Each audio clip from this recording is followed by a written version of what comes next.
حضرت امیر المؤمنین ایدہ اللہ تعالی فرماتے ہیں، قرآن کریم میں ہے، اعوذ باللہ من الشیطان الرجیم، بسم اللہ الرحمن الرحیم، یا ایہا الذین آمنوا كونوا قوامین بالقسط شہداء للہ ولو على أنفسكم أو الوالدين والأقربين إن يكن غنيا أو فقيرا فالله أولى بهما فلا تتبعوا الهوى أن تعدلوا وإن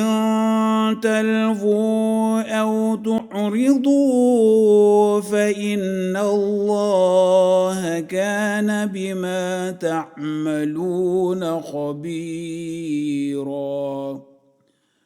سورہ النساء آیت نمبر 132۔ اس کا ترجمہ ہے، اے وہ لوگو جو ایمان لائے ہو، اللہ کی خاطر گواہ بنتے ہوئے انصاف کو مضبوطی سے قائم کرنے والے بن جاؤ، خواہ خود اپنے خلاف گواہی دینی پڑے یا والدین اور قریبی رشتہ داروں کے خلاف، خواہ کوئی امیر ہو یا غریب، دونوں کا اللہ ہی بہترین نگہبان ہے۔ پس اپنی خواہشات کی پیروی نہ کرو، مبادہ عدل سے گریز کرو، اور اگر تم نے گول مول بات کی یا پہلو تہی کر گئے تو یقیناً اللہ جو تم کرتے ہو اس سے بہت باخبر ہے۔ اللہ تعالیٰ نے مومنوں کو قرآن کریم میں جن اعلیٰ اخلاق اور اعلیٰ اقدار کو اپنانے کی طرف توجہ دلائی ہے، ان میں سے ایک انصاف اور عدل ہے،